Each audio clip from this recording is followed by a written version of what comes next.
There we go. Okay. I think I got it. I just got to figure out how to turn this off. I must have it playing in more than one place. Maybe it's only in my headphones. Okay. Oh, I see, because I'm in the room. All right. Hello, everybody. I'm trying to get rid of the echo. Let's see here. Make sure I've got everything right. Or at least to best of my abilities. Let me know if you're hearing a really bad echo. Some have said that with this new microphone, every once in a while it picks up an echo somehow. So if it does that, let me know. But this is Red Ben. You can get a hold of me on Twitter at RedBenTrader. If you want to learn more about the algo that I'm going to show you, it is based on the TNP algo, which was developed by my coach, Simon. If you want to get a hold of him, his email is trade, the letter N, wordperform@gmail.com. I'm not sure if we're accepting new members in the future right now or not, but you can always email him and ask him about if he's doing like a free pass for new members. We don't grow very fast.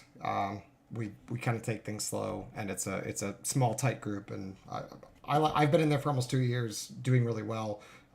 Definitely recommend you check it out if you want to learn more about improving your execution and your consistency using execution tools. So okay, let's take a look here. So it's gonna, for those who have not seen my screen before, it's gonna look really confusing, and I apologize for that, but I will explain everything you need to know for this setup. And in fact, the cool thing is this setup is based primarily on studies on Sierra charts that I've actually made myself. I am using the trade and perform algo as like the skeleton to build the system, but the actual trigger for this signal, for this trade, and the signal and the trigger, so that the thing that tells me that there's a trade available, and then the trigger that actually gets me into the trade. Both of those things are my own studies, so I can actually share quite a bit more if people want to try to build something similar. What I can't do, because I don't have access to it, and it wouldn't be professional anyways, I can't share what the algos are that are on the Trade and Perform and how to build those. If you want those, you just buy it, right? You just go to Simon and ask him for the algo. So they're available. You just have to purchase it. But I took that. I don't have it open, but maybe I have it over here. It's a lot simpler than this. Let me see if I can give you a picture of it. It doesn't have quite as many studies. Here's what his ES chart looks like. So it's got the stars and the triangles and the purple and pink, and then the lines, and then a few things, but not as many as what I've kind of grown my own chart to look like. Because while those are plenty for anybody new to the system, you can do just fine with just his algos. You don't actually need anything more. You don't need to customize it. But I found that, yeah, my style is just a little bit different than Simon's. So I've been trading for a long time. So I had a lot of other ideas that I kind of wanted to implement. And once I started to learn how useful having a system that actually tells you when to trade is, I realized, you know what, I should figure out how to take these other order flow ideas and like get them in there so that I can see that in the same way. So all it's doing, it looks confusing, but all it's doing is it's watching the footprint, as well as some metrics, and then it's also watching the DOM, the time in sales, and the looking for like structure, market structure, to show us where certain levels that might be important are. It's also referring to multiple time frames. So the signals on this screen, like these orange and this green here, that's actually referring to something happening on a different time frame. So again, the whole idea is just it's making decisions easier. But the more you add, it does become cumbersome mentally and visually, just to like track what's going on. The truth is you don't actually have to understand what it all means to take the trade, because all you need to really learn is just what's the setup look like, what are the signals that I'm looking for, and when do I push the button, right? I don't have this set up to trade automatically. It's something that a couple people in the trading room are actually working on right now. I've seen the beta testing. It's really, really cool. But that's not something I've done. So for now, this is just like telling me to push the button, or that some certain condition on some other chart, like the footprint, is happening, something we've already programmed to tell it to look for. So what you need to know for this setup, I'm going to show you the ones that I can talk deeply about if anybody wants to know how to build it, and then I'm also going to show you the ones that are referring from the trading perform algo that I don't have access to it, so like I couldn't share it even if I wanted to. The code, it's all password protected, and like I said, professionally that makes sense since you're selling a product. Probably don't want to just give away the secret sauce of how to rebuild it. So but what you're going to find is that even without those signals, you can still have a pretty good win rate actually with this scalp setup, but it'll be way better if you have just one or two signals from the trade and perform algo. So still useful even if you don't have it, hopefully. So first thing we need to identify. This dotted line here is super important. It is the, what's it called? The point of control that's developing over time. So these are Renko bars, right?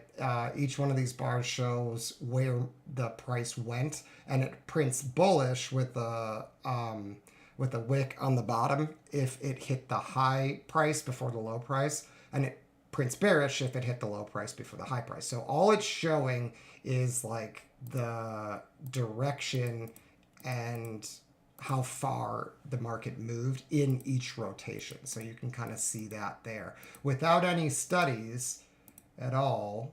Hide all studies. You can actually see structure and rotations really well with Renko, and it's really useful for seeing trend. So like if I back this up to the open, for anybody who's not familiar with Renko or hasn't found it useful, like even if you just do this on Renko, I think it's really useful. So right away we see that obviously we're in a downtrend. If I'm right here and I was looking back at like what happened so far, right? And you can kind of see that this whole area here, they spent a lot of time and swept over that area multiple times, right? So an easy thing to do is to see when that started. So I'll take the first bullish one. And this is a 15 tick Renko. All this stuff is fractal. You can do this anywhere. It's just that I like to scalp futures because I want a small, I want to manage risk in the best way I can. So I basically use the smallest possible Renko chart that I can process. If I go to like an 8 tick on NQ, it's just so fast that I can't even process it and push the button in time. I can trade a 15 tick usually. If it was getting a little fast today and I switched to the 24 for a little while, but that is going to be dependent on how fast you are. So we'll just start here because it's all the same. All of the setups look the same on every time frame, which is great. So if I take this area, and you can see before they broke down here, right? And I just figure out where all the volume was by drawing the volume profile here. What you're going to find is a very important level right here. Okay.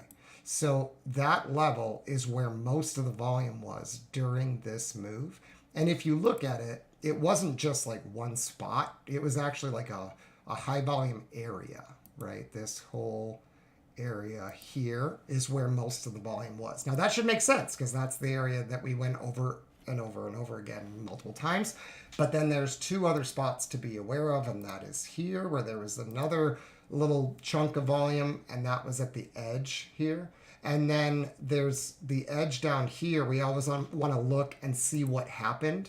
And here, if you look, we ran out of sellers. See how there's just no volume at the bottom? And potentially sellers got trapped right here, right? So we can mark that off with maybe a different color. So even if you weren't using the studies, you'd already have your locations figured out as well as your direction, right? So I'm not saying you don't need the studies, but I'm just saying even without studies, I find Renko super useful. So let's put them back, unhide. Okay, so and make it so I can actually see. So again, this dotted line is actually looking, it's telling me where most of the volume went off during like the previous period. So, and you can experiment with like what period size you want to use. I'm not going to go ahead and to exactly what I use, but let's just say like you can pick whatever you want and it's probably still going to work. I've just optimized it to what I do. But if you start with the developing point of control, what you're going to see in that same exact spot, if we just look at that same area we were just looking at without the, here, if we do this, it was, where did it break down? Right there. So if we look at the open here, and we take a look at where the volume was, what we're going to see is most of the volume was way up here. See that dotted line? It was developing way up there.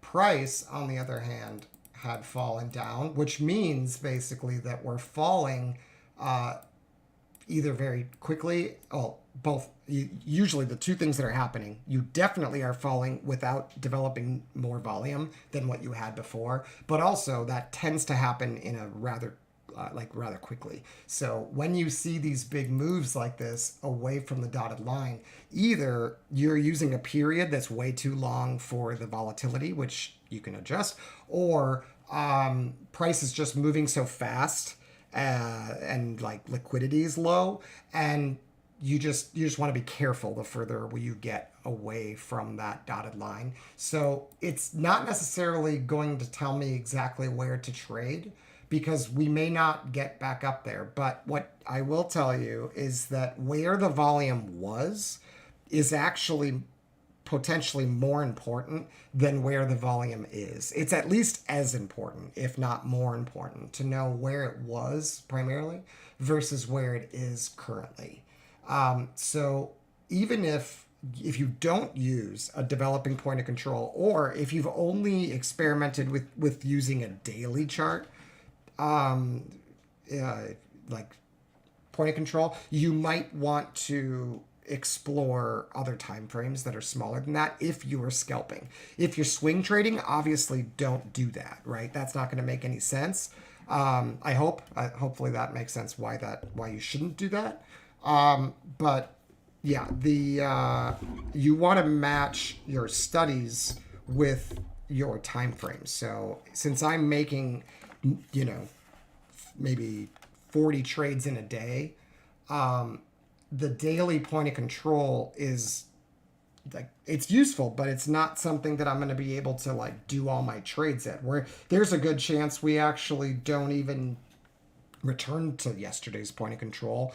And the developing point of control for the day is going to need a lot of volume to move, right? So instead, explore using smaller time frames, but apply the same logic, and you might find some interesting things. One thing you'll find is just like on the daily point of control, wherever volume stayed for a while and developed, indicates when you have that level holding still, basically, it indicates a level that's very important to the market, and the market has a tendency to go back and test those levels. It doesn't have to stop, but it's usually not going to leave them naked, right? It's not just going to leave the area and never come back.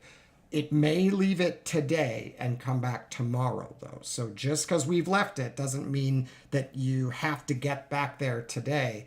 But if I saw this big move down and noticed that we have this much room here, if we were here and all I had was this dotted line and the Renko chart and none of the other signals, my first thought would be, if I'm bearish, I need to see volume come in down here. Otherwise, there's going to be stuck shorts down here, and the majority of the volume up here, we're going to end up coming back there to test that area if we can't develop volume lower. Now, the good news, if you were bearish, is that once it tries to go back there or does go back there, if it reverses then and comes back through where you are currently, basically, you've now developed a trend, and you're probably going to have a lower high, and the next thing will probably be a lower low. So for instance, here, if we see it hold here and we're moving away from it, the further away we get, the more cautious I want to be about trading breakdowns. And if I see a higher low like this in general, I should just expect that we're going to come back here and test. And then if I'm bearish, I can watch for the reversal, which is actually continuing the trend, right? But it'll go up, and then on this tiny time frame, it'll look like a reversal. Now, if it reverses before it hits that level, that's meaningful. And usually the way that happens, the reason why price might turn before it reaches a spot that did a lot of volume there, is because new volume came into the market, right? So again, if this is our developing point of control, what we see here is it shifts down to meet price. So that right here, this move where it turns red, and then if it, on my charts, if it goes up, it turns blue. It changes color with the intention of bringing my attention to it, because the opportunities for trades come usually after those shifts. The time period where the developing volume point of control is so flat, this is just how can I say it? It's like it's not likely to continue without some sort of a pullback. Let's put it that way. We're not going to be able to trade breakdowns very consistently if we're not developing volume further and further in the direction that we're trying to go. And that's the case for bearish and bullish. Most of these things flip pretty seamlessly. But what you'll see here is, like I said, you got the drop. And so what that means is on the time frame that I've got this developing point of control, which, like I said, is I'll tell you, it's less than a day. It basically is just looking for where did most of the volume get put in. Well, if it shifts, it means right when it shifted, which is here, one of two things happened. Either someone came in and put a bunch of volume in, like more volume than this guy, right? And more volume than any of these here. That's number one. The only other possibility, if you use a time-based point of control, is the period that you're using may have ended. So if you're using a time-based indicator, no matter what it is, if the period ends, if the candle closes, the information that it's referring to has changed, right? So since the developing point of control on again, this isn't part of the Trade and Perform algo, which is why I can share more about it. It's just something I added, and you can build it with just, if you know Sierra charts, you can build it. And I've pretty much built something similar on TradingView too.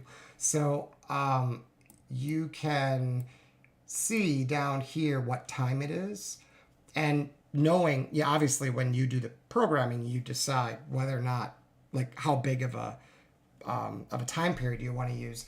If the time period shifted right here, like whatever you were using, like here, if I was using a 10-minute, let's say, then there would be a time shift here at 8:50 and another one at 9 o'clock right there. So you can see in this case, this is 9:09, so that I know this was 9 o'clock because I know what time period this is on. So like the time period shift is actually what caused this move here of the dotted line, because again, it's referring to the period and saying, where's most of the volume? Well, if the period changes, then most of the volume's obviously in that bar. It's not going to refer to the previous one because it's developing point of control, not previous point of control. So if you go too small on your time frame, you're going to get a lot of shifts that are, they have nothing to do with price action. They're actually just noise from like the fact that time periods have ended or changed. Now, like I said, I personally believe that there's kind of a sweet spot where like time changes kind of do matter. So like you kind of don't want to make it any.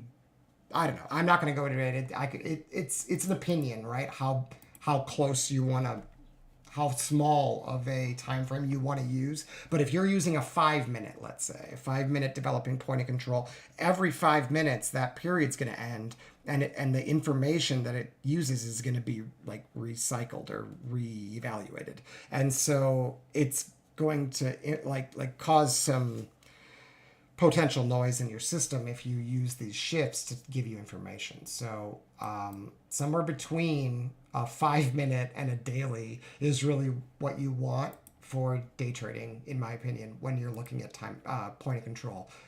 If you're going to use it this way, if you're going to look for the volume shifts. So when volume shifts, like I said, and you didn't have an ending in the period, then we know immediately that there was a lot of volume that came in. Now, you can see this with volume bars.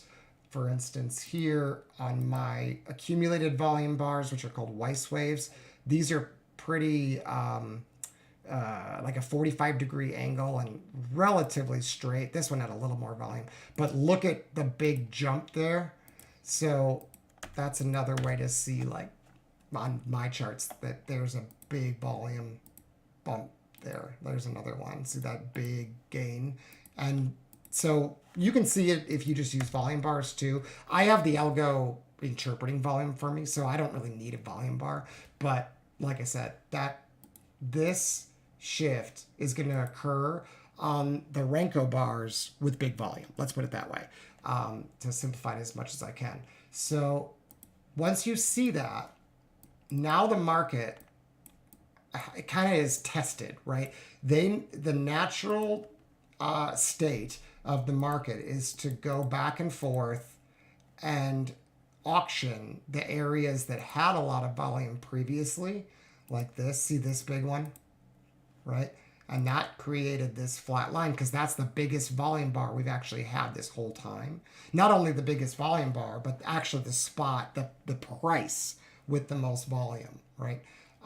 In that period. So as the market moves away from that, it's going to get less and less comfortable unless new volume comes in, because now most everybody did all their business up here and prices left the area and there's no more business, right? And so it's like, well, let's go back to where everyone else was agreeing that it's a fair price to trade and we'll see what happens. That's always what the market's trying to do. When it doesn't do that, we have usually a trade opportunity. So, and this goes on literally every time frame. That's always how it works. So shifting down because a big volume bar came in, you have to look at context to decide how we want to interpret that if you don't have the algos. So if all I knew was that this was a big heavy volume, heavy hitter here, and that none of these were, but this guy was too, the first thing I need to note is, where is he compared to the last one, right? Which direction did volume shift? And then which direction is price going at the moment, right? Because again, the normal state of the market is going to be to return to wherever all the volume was up here. That should be expected. But here we have volume dropping in price, right? You're getting more volume down here at a lower price, right? And like I just said, if it's bearish, that's what sellers want to see. They want to see people willing to put a bunch of volume in at a lower price, suggesting that this might be the new fair value price. So when we see these red shifts on my charts, or when you see the volume move, the volume at price, and shift down, the first thing we want to watch for, if it's bearish, is to see if we have a sell opportunity.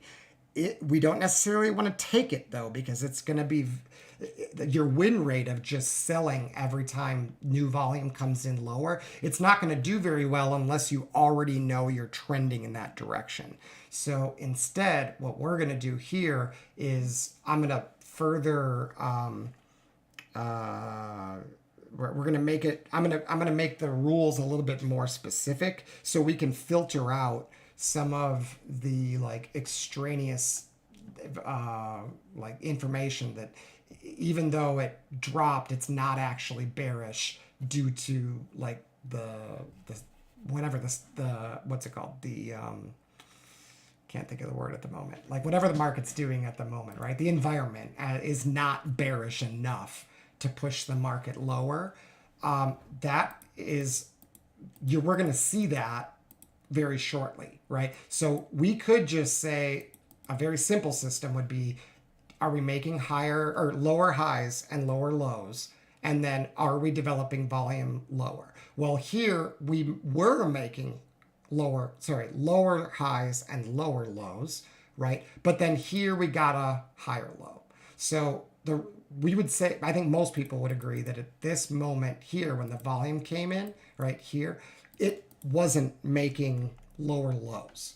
And it also perhaps made a higher high as well. Not quite. So higher lows, lower highs, but bigger volume, right? And it was going down. And our last point of big volume is above us. So right there, our assumption should be mean reversion. We're going back to retest this level or try to get there. That should be our assumption if we think it's not bearish enough to continue the trend. And again, an easy way to see that is just, have we made a higher low or not? Or have we made a higher high or not? And if you haven't, like it's hard to argue that it's still bearish enough to continue to push. It might, but you probably don't want to trade in that direction, because most of the time, especially if the context big picture is actually bullish, you're going to get steamrolled a ton. So here we're going to say it was bearish, but it looks like we're mean reverting, right? So we get the shift down. They tried to defend. See this the star and the diamond?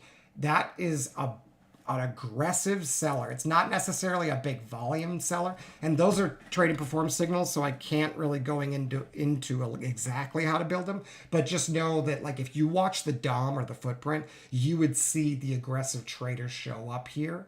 And like I said before, oftentimes the better trade happens when those moves fail. So he gets beat here.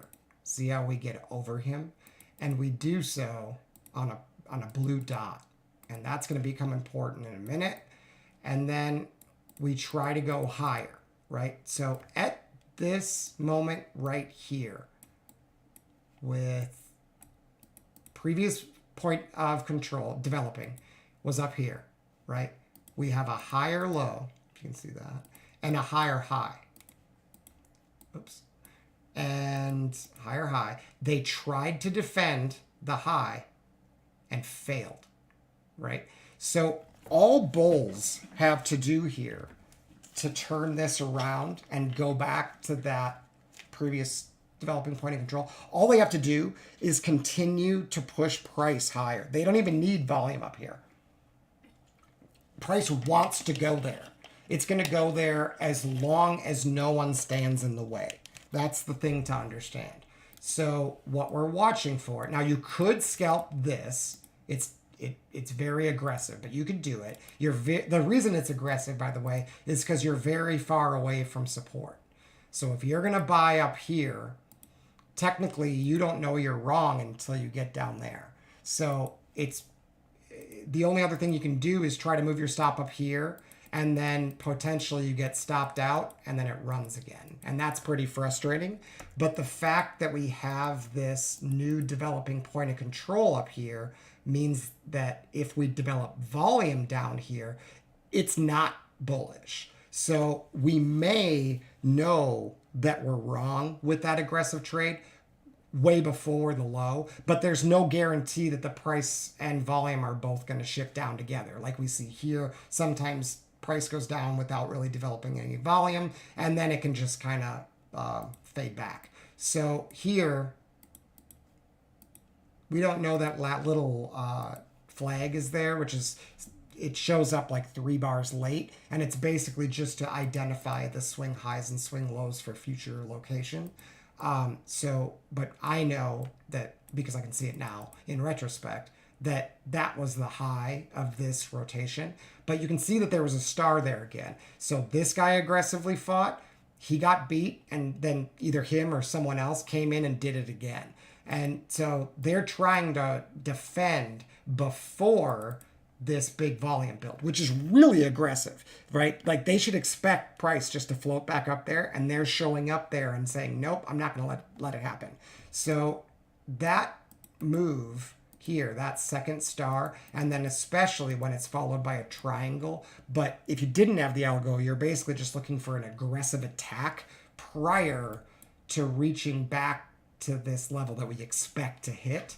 That is actually your higher odds trade here, even though you're not making lower highs or lower lows. That is unusual enough when you try to get back there and you fail. Once you have confirmation, which, like I said, the algo does a good job of that, but you can use whatever you use to trigger into a trade, that location is going to be really good. Now, sometimes they come back and do it one more time, which can be pretty frustrating, but generally it's one and done if it's this far away. See how, like, we didn't get very close to that, right? Like, it's not like we came right here. If we do that, there's a good chance that stop is going to get stolen, and then they might retrace after that. So we get a nice roll down, but you can see that volume is once again stuck here, right? So our first assumption, it should be balance. In general, we should expect balance unless we go lower and can't come back to here, okay? So we'd still be short from here. There was really no reason to get out. But we should expect it to come back here unless volume continues to shift down. So here, another shift in volume. So you can see in the big picture what's happened is we put price down here first. We tried to retrace that move, couldn't get back to where most of the volume was, which is where the trap buyers are likely above that. We couldn't even make it up there. And then we reversed and took out this low, now making a lower low, or at least we got very close to it at this point.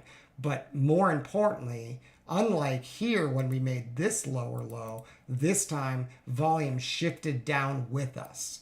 And what that's basically going to tell us right away, if we now see that, like, oh, on a bigger time frame, this is definitely bearish, right? If you can see that and you see volume shift in that direction particularly, you probably can take a breakdown. So now this or this, those are going to be way better breakdown trades than they were, or that they would have been had this one made a lower low. And even better than this one, actually. Even though this one worked, that normally doesn't work. It probably just worked because of the time of day. So that breakdown is likely to work, is the way to think about it. And I don't remember if it does, but that's usually how breakdowns happen, is if you have shifting volume. Now, they might not have quite done it here. Oh no, they did. They got 1 bar below it. And so our assumption, if we are here, right here, and we see volume dropping and price dropping, you have to be bearish here, in my opinion, until you have evidence that you're wrong. Obviously, sometimes buyers just show up, right? But in the big picture, if you can put your stop here and sell that breakdown with puts or whatever, that's going to work a lot. But again, I don't have the bigger picture available here, so we might be at like, oh, in fact, we're like right at a big figure, and it's possible that this was like previous support. I'm not even, you obviously have to consider that. That's going to be way more important than order flow. But the order flow here says it's bearish and everyone's selling when it gets here. And again, my assumption at this point is we are likely to go lower, and we're probably going to go to the next support. That would be wherever that is. So in this case, this support ends up holding, which again is going to happen sometimes. And when it does, what you're going to get is a retracement usually to one of these levels. So if you can't put your stop up here, like if you don't want to, if you're trading futures, for instance, and you can't handle a 20-25 point stop, and that's me too, then for me, I have to put my stop here and recognize that we might actually go up and then roll over, and that's not unusual. But there's no better way to manage risk other than trading smaller size. Now, there were some hints here that we were a little bit, that it was vulnerable, but I'm not going to go too deep into that. The point is that usually this lower high and this lower high continue to make lower lows next. It just didn't do it. And then we got a buy signal, which is ring followed by triangle up at a support. And so I would be out of my trade there. But even if you didn't have the algo, what we expect is a breakdown, right? Look at volume here. Volume was like nothing. There was no volume down there if you look at this. And that's not what we should have expected. So, I shouldn't include the bullish bar. So if you look here, it's kind of hard to see. But if I draw the line on that volume edge, that's not the low. See that? So these guys, if you were watching the DOM or the footprint, you'd see this. These guys here sold and nobody followed them in. It was like someone hit their stop or whatever, and they just got steamrolled, which happens to the short side all the time. So again, once we see that happen, we need to be we need to be flexible and be ready for mean reversion. And like I said, in this case, let me just erase this and erase everything. In this case, the most important thing, just talking about the previous developing POC, is that would be the target for most buyers. So again, if we want to get out of the trade when this breakdown isn't working, if we see it reverse before it gets to those levels, we can be right back at it, right? So oops. So we're gonna go up here, and we're watching for this, and they get it, right? So they got a full retracement to the developing point of control from a previous, like what's it called, period, right? Or at least a previous rotation down, and then we return back to that level. So that the mean reversion is finished on this tiny time frame. And again, we know on the bigger time frame, because we're watching volume develop lower, we know that the bigger time frame is bearish, like I said, as long as you don't go over this or develop volume above this. So we look at the dotted line and we see what it's doing. Well, price went up, but look at volume. All the volume's down here. Now, that doesn't necessarily mean that the low is going to get taken out, but what that means basically that most of the traders did their business down here, right? The biggest orders were done way down here at 15.015, and we've now moved like 20 points plus from that. And nobody with any volume on any certain price has followed them in. And we've now returned all the way back to where there was someone else trading in big volume back here. No, here. We've gotten back up there. And what do you know? We get an aggressive trader showing up there. And that should make sense. If this guy bought here and then went off sides and we came back to his level where he got in, right? He's probably going to sell at that point because he's now figured out that he's wrong. He just didn't want to lose too much. And he obviously put a lot of volume in at that level. It was the biggest order, or at least the biggest volume at a price, like for a period, you know? So it should make sense that this gets defended. That's all I'm saying. So there's a trade opportunity there if you're bearish. And now what we should expect is that either volume comes back to here and breaks down, or we get consolidation in here. But one way or another, the next rotation is probably going to be down. When it's not, we are trending, more or less. That's generally the only time when that doesn't happen in this exact scenario, where you have a failed breakdown and then it mean reverted, right? If then you go here and you rip, this is toast, basically. So here we should expect lower, right? We just need signals to get us in. You can use the DOM, you could use the algo, whatever. The yellow dots are really good for this. The stars, the X's, the diamonds, all of that works great. But again, if we look here, volume shifted up, right? So even if you didn't have the algo, if you see volume shift up like this on an up bar, when the context appears to be bearish, this is a heavy defender. So this is someone trying to hold. They probably have orders in down here, and they're going to try to defend that and keep that level from being tested because they don't want to get stopped out. That's usually how this works. But it doesn't really matter what's actually happening. What you need to see, though, is volume is shifting up, and the bar here closed bullish for the first time in the rotation, right? Went up, went down a couple bars, and then when the bar closed bullish, POC shifted up, right? So if we were bullish on the big time frame, what would we expect? We would expect this low not to be, we could trade under it, but we shouldn't get very far under it. And on this tiny time frame, we really shouldn't put any in-bar POCs down there. With any volume. Or if you just want to watch volume by price, you can just say, I don't want to see X amount traded under that level. Like I said, having the algo makes those things a little more automatic, but if you want to do it manually, you can just use the footprint for that, right? You can look at this and see then just say, like, just pick a number, right? And you might want to backtest it first, but that's the idea.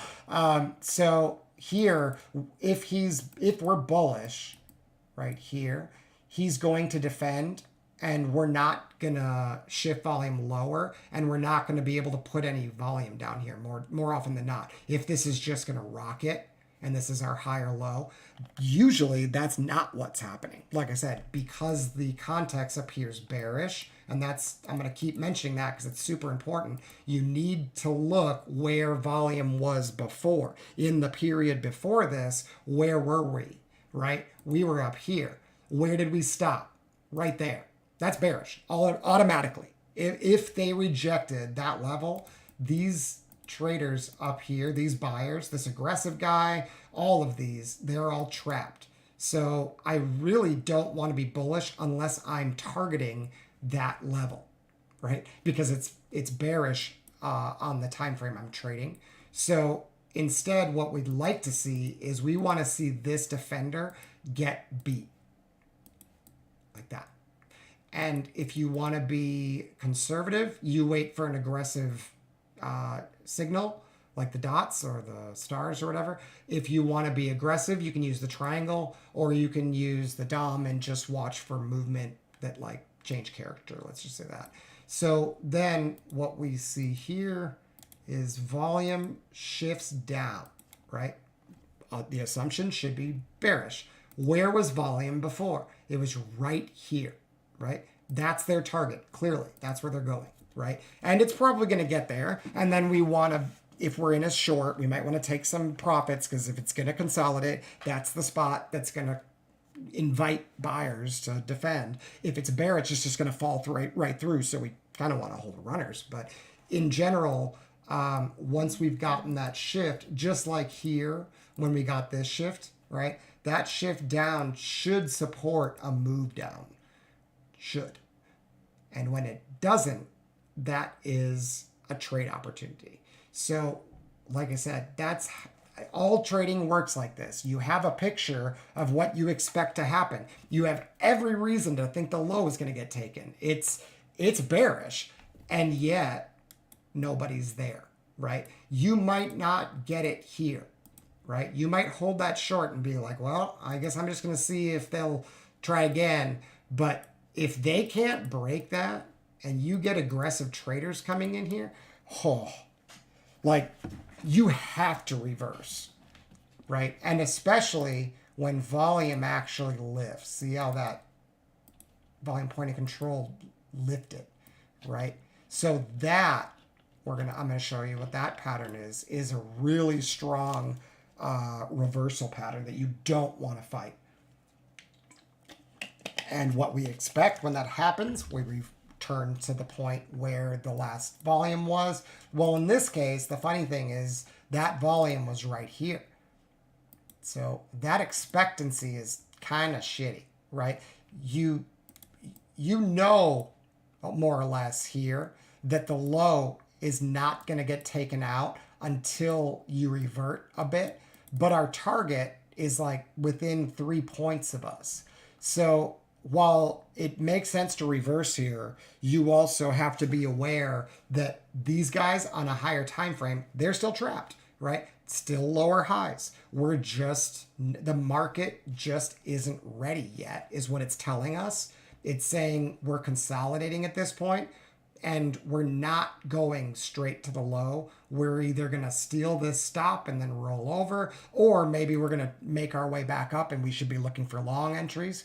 But the only way we're going to know that is if you have the trades, the patterns ready to go, so you know what to look for. So what do? They come back up to where volume was before.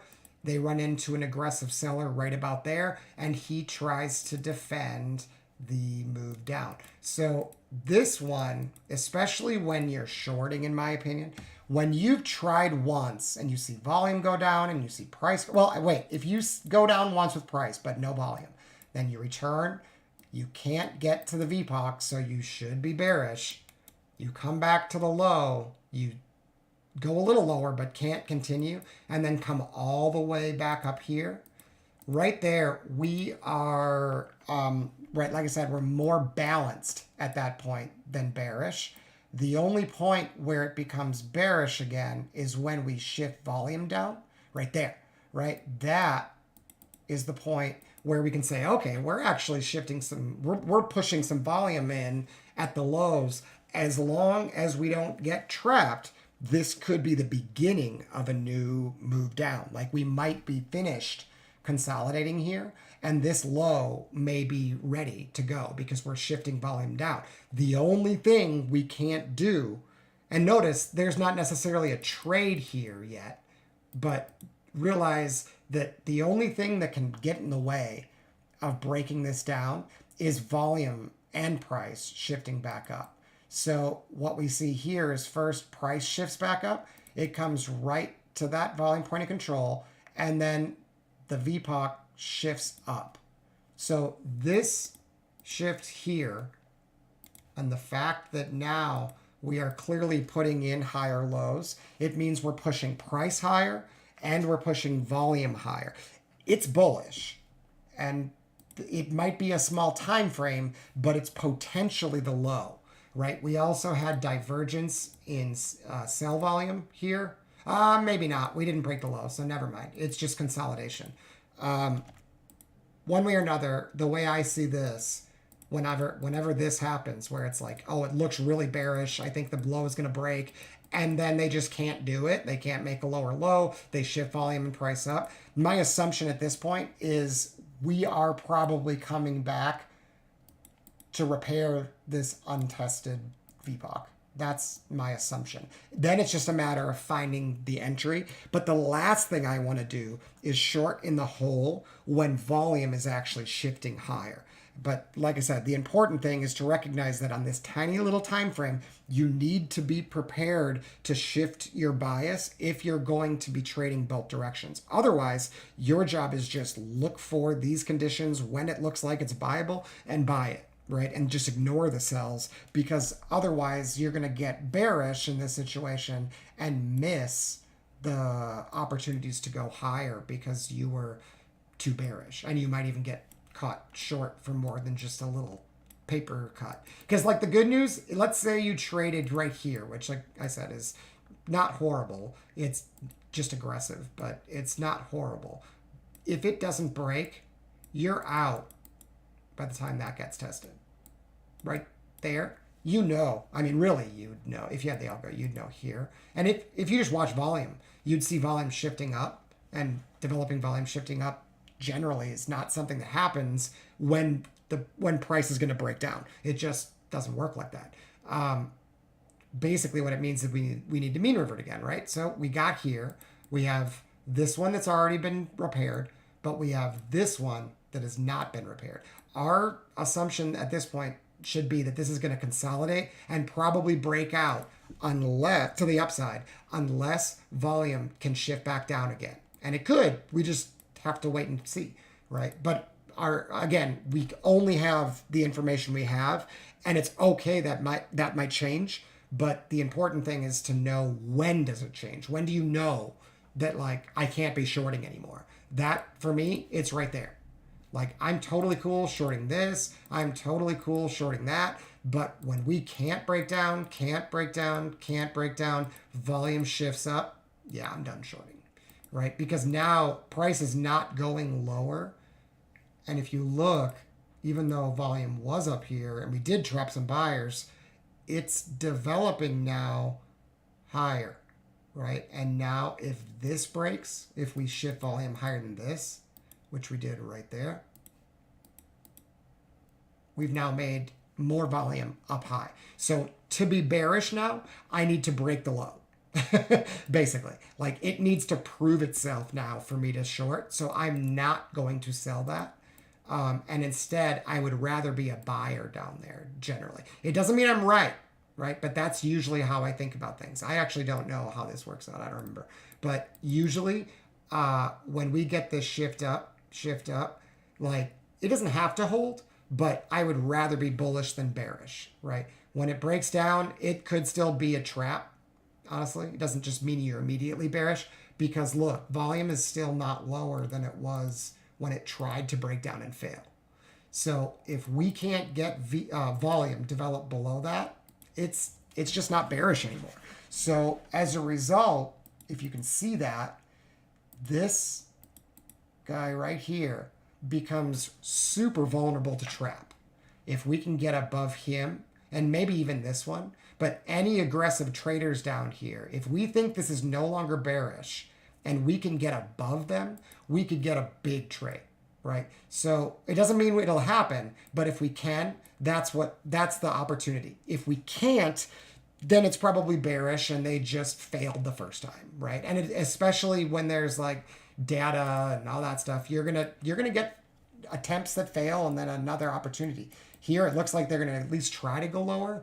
And like I said, but I'm gonna watch this volume, and I'm really not interested in selling the lows unless that would be shifting down. Otherwise, if I want to be a seller here, it has to be on retraces. That's basically the rule for me, is like, I'm not going to aggressively short that, because again, I've developed volume higher than where volume was before when we tried to break down, then it didn't work.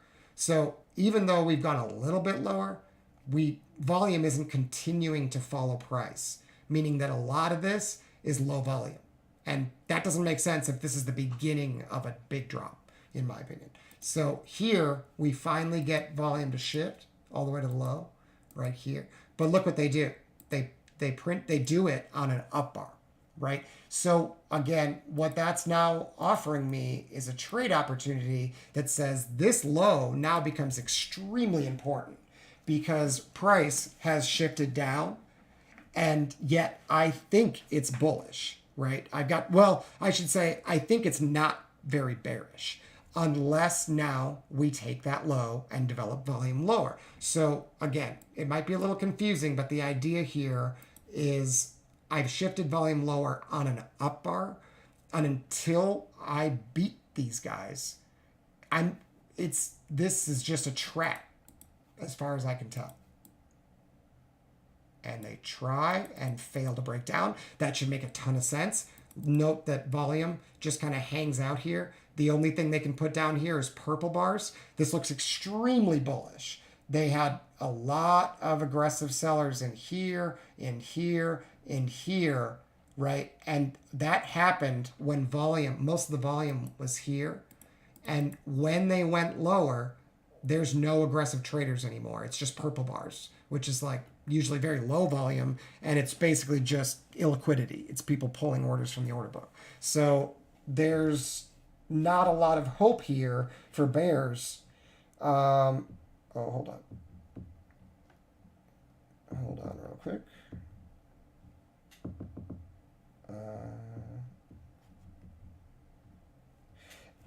There's not a lot of opportunity for bears here unless they put in more aggressive sellers that shift volume down on a down bar. Okay, so once they've double bottomed here, like I said, I already knew that I was looking for an opportunity to trap bears. Now I just have to get above one. So this is the most recent like aggressive signal. So I just have to get above them, and then we're good. When is that going to happen? I don't know, right? Okay, we shift volume. We got volumes holding, and we're breaking down. Let's see if we can bounce. Okay, we did get some regular bars down here. And note, the only thing we got above these highs was a pink bar. Just not enough to like push the market. But like I said, you can tell, hopefully, that the aggressiveness it's not increasing. Like you could have taken these trades to go short and it would have worked, but there's already signs from way back here. This move here, there was already signs, and also, although this one got broken, so I guess that one is out because now these guys are trapped. So that's your target. So this one looked like it was going to work. It didn't, right? Got under it with real bars, but was not able to get volume under that. So now, did we develop this volume lower than that? Not yet. So this all looks very fakey, right? It's like, yeah, I don't think that's going to work. You don't have any volume and you're trying to rip the market lower. Now they shift volume lower, right? So, and then, like I said, just purple bars. So it's like, okay, anytime now, go ahead and lift, right? And you never really know, is it going to be one rotation, two? But the rule is, for me, if I was bearish and I want to be bullish, I need a regular bar with a VPOC, the little yellow dash, above the yellow dots, at least one. So there's just no setup here. And I'd skip this short because as far as I can see, I'm shorting in the hole. Doesn't mean it can't work. It's just not worth it. So here we have developed volume below that low. So generally now my what's it called? My bias would now be less bullish generally, and I would be more on guard. But I really don't want to short unless I can like see some sort of evidence that we're actually increasing in momentum, especially to the downside. It's just hard to try to short down moves without either a retrace or an increase in aggression. So I might not buy this, and I realize it could be the low, right? But when volume shifted down, oh wait, no, it didn't shift down here, did it? We got bars under here and it didn't shift down. It shifted down on the up bar, that's right, and it has not shifted down below that. I apologize. This is not bearish, as far as I can tell. Or am I wrong? I might be wrong. So the competing information is We got it below this one. We got price below the low. We got volume to shift below where it was before, right? After retesting it, which is beautiful. And then, like I said, this is what's catching me up, is that when we dropped, we only had weak sellers there, which is usually bullish, but we couldn't lift. So I think the rule needs to be, if we can't take this back, it's probably not bullish yet. And what I don't know is it a good idea to sell that breakdown? I actually wouldn't do it, but maybe I should be. That right there. Because those aren't purple bars, and we are underneath this now. So I guess I would need a star right there. Like, so that might actually be bearish. Yeah, okay. Like I said, I actually did not review this. I just am taking it bar by bar. But, and that's the thing, when you zoom in this much, you can see these little opportunities. Even though it looks like we're getting very close to the low, I want to demonstrate that it's not wrong. If it's valid, it doesn't mean it's going to work, but I want to base things off, is it valid or is it not? Not did it work or didn't it work? And like I said, I'm pretty sure this is actually a valid sell. It's just hard to do, because for a moment here, it looked like we were looking for a bounce and it just didn't happen. They tried and they failed. And you just, like I said before, you just have to be ready to switch. So I think at that point, this is probably okay to sell. But again, keep in mind, higher time frame levels and all that stuff matter more than anything. This is overnight low. So we got underneath overnight low. And what I'm going to need to see now, since that I know that's an important level, I need to see volume develop lower now, right? Because just like I showed in the open at the beginning, when we have volume, when we have price dropping and goes far away from volume, it usually needs to mean revert, right? I've got a signal on the algo, the blue outline, that tells me that people are doing business here even though it's not fair prices, which tells me not to do that generally, at least not yet. Like, I want to wait to see if they hold that level before I sell it. So this is keeping me, the blue is keeping me from selling that star. And it's basically saying, look, value is way higher than this, yet price is just pushing lower. It could be bearish. It doesn't mean you should just fight it. But if you sell that, you're selling it at a huge discount. So you'll probably get a better opportunity. It might not be. You might not. But it's usually a good idea not to sell those blue ones and not to buy the gold ones. Like I said, if it pulls back and that area holds and you roll over, you can probably do it. So there's our yellow dot, and it came after the blue. So again, and then it came way far away from the dotted line. So this one is very vulnerable, and now it has been trapped. So here we've gotten above them, right? And now I know that selling is off limits, and I basically want to look for buy opportunities. Now in this case, double pink followed by a non-pink is already an entry, but if I didn't have that, I would just need like a star or another triangle or something like that. So I would be looking for an entry. You could probably take that, but only because of the pink, I think. I don't know about that one. Yeah, I was like, I think we need more evidence there to take it that high. But if we pull back and put another dot in, we're all good. The problem with that dot is the POC is still rising. So it needs to be really bullish to buy a dot when POC is rising, because the dot says the volume shifted, which means there's sellers in there. And you don't want to be buying when there's sellers showing up at that level if it's bearish, right? So like I said, just gotta be aware. Now this looks, it still goes up. So that's still not right. So see, we need the yellow line, which is the VPOC of the bar, to go down and then give us a dot. That's really what we want. There, like that. So see how VPOC dropped and then we got a dot? This one also had a star. That is our better entry here. And again, we knew we were looking for buys way back here. And we had a sense up here that we're getting close to the low. We just needed to break something, right? At that point, it was here. We couldn't get anything but a pink bar over it. Couldn't get anything over this one. Then we got another dot. We got something over it. Now we know for sure, not only is it not bearish, but I should be buying if I get an aggressive buyer to come in. And that this low, we can put our stop down there and be pretty confident with the reversal. So is it always going to work? No, but it often will. So again, if you look at volume, because it's so important to understand, you have a VPOC up here that has not been tested, right?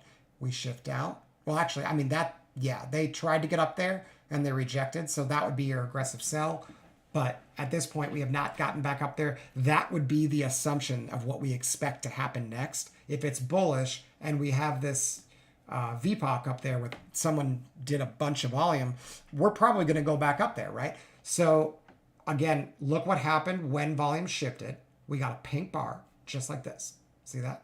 That's generally not super bullish, but it's not always bearish. It's just be on guard because, be on guard if it gets broken. Let's put it that way. So if we get under that, like that, if I bought here, I'm out of that trade at this point. And that's not always correct, but it seems to work pretty well because what it's basically saying, again, is we had volume up here. We couldn't test it, right? I thought it looked bullish, but we shifted volume down on a pink bar.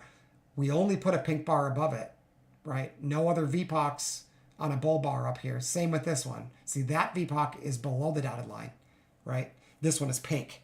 So like we're not able to get volume above this big trader here. And even this trader is actually pink. So like the only reason there was even a big buyer there is because people were pulling their sell orders. So it was probably just like somebody anxiously buying maybe to exit a big short position or like profit taking. But this is basically the same thing. You've got volume shifting down, but from a level that you haven't tested, which is ideal for sellers. And then you can't get any bars with a VPOC above it that are bullish. This one even had an orange in the background, which means it was actually divergent as well. So that's pretty dangerous.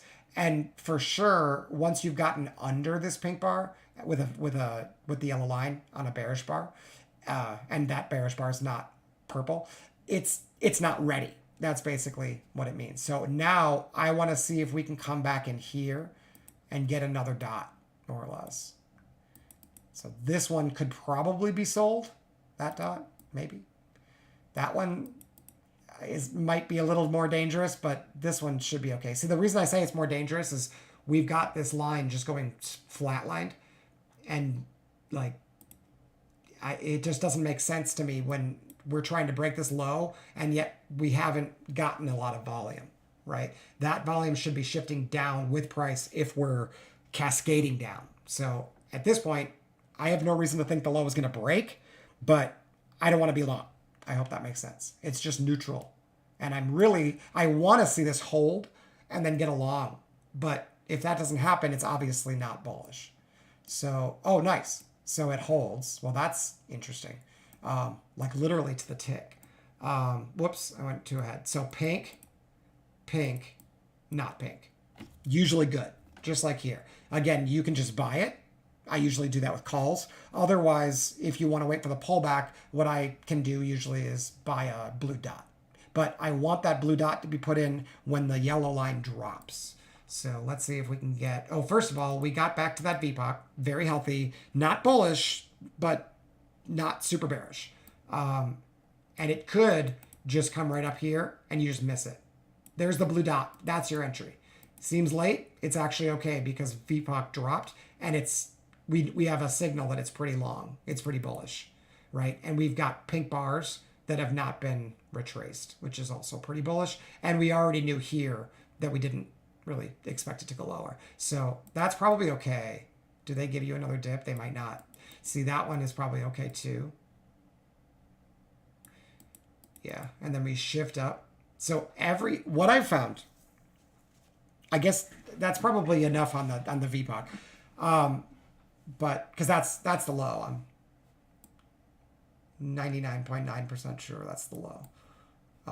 Okay, so they did dip back. Here, let's just look at this because I want it might demonstrate how the VPOC kind of can help you tell if you should switch directions. So look, we went higher, right? But our target was this old VPOC that was untested.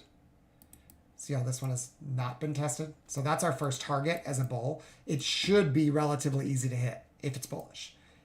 And do they get it? No. So see how they got close to it and then rejected, right? So once that happens, we want to watch and see if volume shifts lower. If the time-based VPOC and not the bar-based VPOC, the same one that created this level, if that shifts down, particularly on a bear bar, right? Or if it shifts down on an up bar and we get underneath that up bar with the yellow line, the in-bar VPOC, it's not ready to go higher. It's not always going to break the low, but that's a bearish tendency. So we get volume to shift some more. It shifts on a purple bar.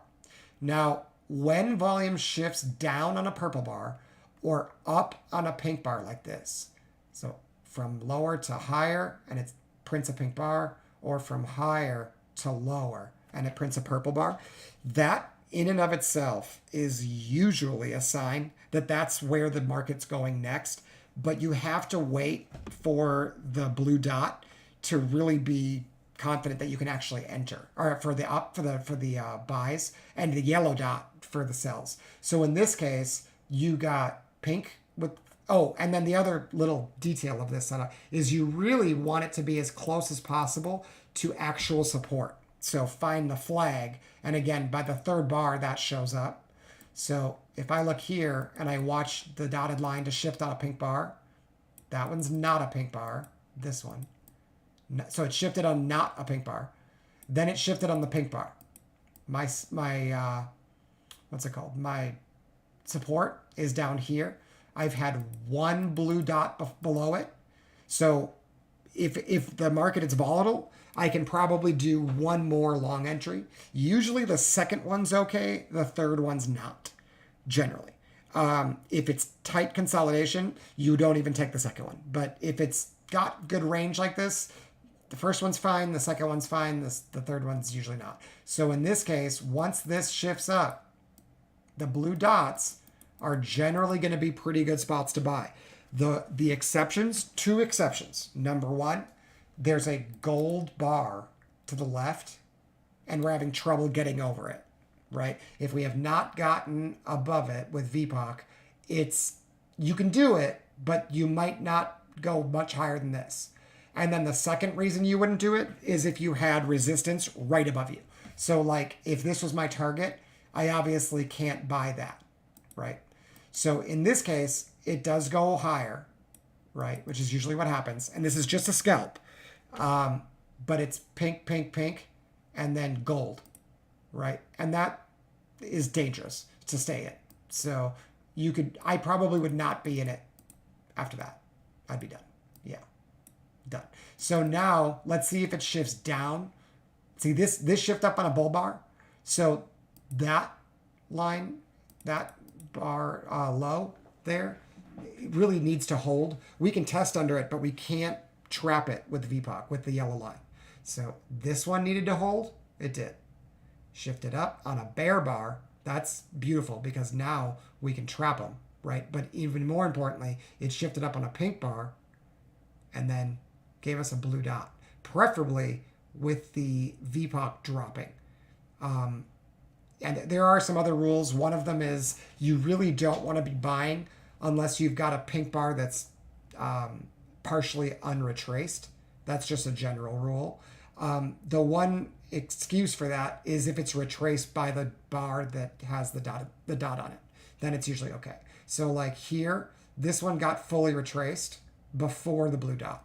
So that makes this entry a little less good, right?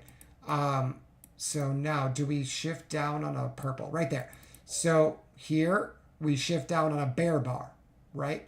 Usually, as you can see here, that was up on a bull bar. And so up on a bull bar here, that's not pink. right? I said that basically this just needs to hold. Well, now this one just needs to hold. And there's also a VPOC to the left. So right away, if you have a reason to sell that, you have a signal now, right? Because you've got an aggressive seller, you've got a previous VPOC that we came back up and tapped, and then we shifted volume lower and price dropped. And VPOC, the yellow line, is below the time-based developing VPOC. I know that's a lot, but all those things are present here. And in addition, you've got a purple bar that I do not think was completely retraced. Oh, it might have been. So this one might not work because of that. We'll see. Yeah, I was like, I don't think it's going to work. Oh, maybe it does. So once you get a purple on a shift, so volume shifts down and the bar is purple, now we want a yellow dot, right? So it pulls back, we get a yellow dot. That is generally your entry. You have to be a little bit careful if you've got the dotted line below you. You might want to wait for the triangle and you get it. So that's usually bearish. This is probably too late, right? Although you do have a purple bar unretraced. And this is only the first dot beyond the dotted line. It might be okay. And it might get totally smashed. Yeah. It's like I said, see, this is a good example where like this, what's it called? The range was bigger. Here, you started to get tight. And that's when you want to stop taking the second one. It's like, take the first one or don't do it, right? And preferably on a pullback like this. So purple bar gets a shift down, pull back, get a dot, so. And then if you can get a pink that shifts up, some sort of a pullback, a dot, and it goes higher. That's a very simplified way to see an immediate trade entry. But like I said, if you can understand how price reacts to these old volume points of control, you can actually see a lot more entries. Like when you see this and you're like, oh, we can't reach it. Literally any of these aggressive sellers can be followed in as long as you can put your stop up there. Whether or not you can put your stop up there is going to depend on how close you are to it. But and then here, note, volume got stuck. Price went lower. Where did it go? Right to this. Yeah, see that? And so we've done the mean reversion to the downside. If it's bullish, it no longer needs to pull back. There's no more naked points of control below us. This was the lowest point that the volume got, the developing point of control. That's the lowest point it got, right? We've now come back and tapped it. And these lows never broke. See that? So it's bullish, for sure. Well, it's bullish as long as you make a higher high, technically, because the fact that you have a lower low here means you technically could come back up, tap this one, and then break the low. That can still happen, but once we've put in a higher low, then we're probably going to be bullish. At this point, it could be neutral, basically, but it's usually bullish. Let's put it that way. So we get volume stays still, price breaks through. Again, here's another target where developing point of control was. We hit it. If it's bearish, what should happen? We should reverse, right? That the volume the old volume is it's been repaired, basically. The auction's been repaired. The point where all the trades came in here, all the sells came in here. We've gone up there. And if there's still sellers waiting there, they're done and going higher, and the auction can continue lower. When it doesn't, then it's bullish, and you basically just want to look for pullbacks. That one's awfully dangerous, but you could probably do it. Yeah, see, this is better. There, that's better. I would prefer that's a dot, and I don't like we got underneath that one, but this one held, and this held. So this is probably fine. Otherwise, dot. That's what you really want. See, the reason I don't like this is volume within the bars is developing higher, right? So if it's bullish, that's good. But really what you want is you want to buy at that level later. That's ideal, because if it's bullish, then you're buying the pullback. You're buying the dip. And the location makes sense. See how it's old resistance, new support? Like all that stuff still applies on a higher time frame. Like on the 15-minute chart or whatever, 30-minute chart, wherever that would show up, that's still going to work. And now you can see that it's clearly bullish if you didn't notice before. But again, volume has not shifted up. So could it turn around and consolidate more? Yes. We have to see what happens when volume shifts. Right? There's the volume shift. It shifts up and we print a down bar. So remember, since it shifted up, as long as we can't put any volume below that, so as long as we can't get the yellow line on a bearish bar below that purple bar, it's still bullish. If we do, then it's like neutral, basically. And we're going to watch to see what happens next. So you can see that we get a VPOC below it, and they print it bullish. That's an entry, I think. And that entry fails. Okay. I would think, I could be wrong if there's a bunch of volume above us. I didn't check that. Hold on. Is there a ton of volume at the highs? I didn't check it first. Yeah. So the one time you don't want to use that rule of it's bullish as long as you don't develop volume below her is if you've already trapped buyers above you. And like I said, normally with higher highs, you don't really see that very often. But here, they were so close together that like this whole area is trapped. So not ready yet. But volume went flat, right? Went up, came back, went flat. And then here we get another blue dot. And again, did volume come back to where mean reversion wants it to go? No, right? And yet we had a sign that it might be bearish, and yet they're giving us blue dots. That in and of itself is like competing information, right? One piece of information says, well, sellers might, like buyers are stuck up here, but then we come down here and it's like, there's no sellers. All the sellers are gone. We can't get them. Because if there were sellers, it would come down to there. If there's no sellers, they can't do it. So again, volume tells us what to expect, and it shows us where the trap sellers are. Trap buyers. But if there's no sellers, they're just going to let them go. There's no one to guard them, right? So you don't know here where it's going to bounce. Like I said, that flag doesn't show up until 3 bars later, so you wouldn't necessarily know that this green bar is the one to buy or whatever. But once you get, I'll show you where you really are relatively sure. You've got purple bar right there, right? And then reversal. And then here's the volume shift down here on this up bar. And remember, I said if it's bearish, what you'll get is you'll get volume developing below that up bar. When we were back here on the orange bar, maybe I didn't say it, here. So volume shifted up, and I said but it did on a down bar. So I said, as long as we can't get any volume down there on a sell bar, it's probably still bullish. Well, here, it shifted down on an up bar, right? So the opposite could be said as well, that we know as long as we can't get volume up there, it's bearish.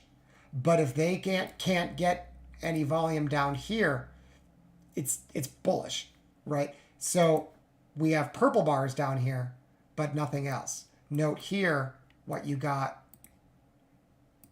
Pink, right? Pink. That's why you don't really want to be aggressively bullish there. And there's really no reason you'd think it's going to go up when they can't shift volume up, right? And then when they do shift volume up, you get a bear. Yeah. Because it's on a bear bar and they can't get volume above it. and they eventually get volume below it. It's tricky to see because it's like purple, purple, but this one is below this bar, the line. See here, I'll mark it. So there's a shift up on a, or sorry, there's a shift up on a bear bar, right? So get volume above that, it's definitely bullish. It's bearish if we can't get, if we get any sell volume below that. Yeah. So purple bars don't count, but any other bar that has a bearish close and the dash below that bar that tried to defend, right? It's this one. It didn't put it in there. It's the down bar because it's on a volume shifted up, but price went lower. So if it's bearish, they're going to put volume below that. They do that right there. That's when you know aggressive traders can probably be followed in for a scalp lower. Well, this is just the opposite of that.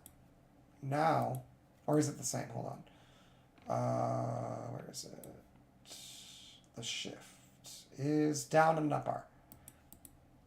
Okay. So, big picture looks bullish, right? We have to keep that in mind. But shifting volume down is not generally bullish. We have a confirmation it's bullish if we can get volume above it. Okay, if the yellow line on a bull bar that's not pink. And if we can get a bear bar that's not purple with the yellow line below this up bar, well, then we're probably going here. But we don't. We get purple, purple, bull. This bear bar closed down there, but the volume was way up here. Then purple, bull, bull. It's still not bearish. Still not bearish. Oh, did we shift? Shifted down on an up bar. We have to shift this.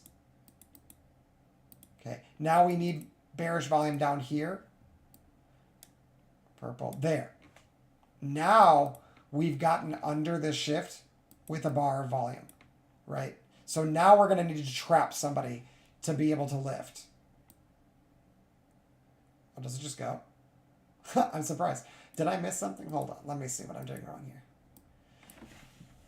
He got trapped. Obviously, ring triangle up is a really good long, but I'm wondering if that just supersedes this idea. That shift was not very big. Oh, you shifted up here. I missed it. Jeez. Okay, so we need to watch every shift, right? And this shift was up on a down bar. That might be what it is. Or it could be that this shift wasn't big enough either. See, these big ones is really what matters. This one's pretty big. Maybe I need to make a rule that, like, it's at least the size of a bar, like that. Because this one seems relevant. I don't know if this one here is. But this one looks relevant to me. I guess it's the swing. So, no bear, no bear. And then shifts volume. And I guess it just is no longer useful. Interesting. Okay. Well, that's good to know. Like I said, originally we were looking for purple and pink bars with the shift, but I'm just kind of learning as we go here if it matters if they're not purple or pink, or if it's going in the opposite direction. So let me find one that is purple or pink going in the right direction. See here, volume shifted up, the dotted line, on a purple, but it's a purple bar, not pink. So if anything, that's probably bearish, not bullish. And it's bearish unless you get above that.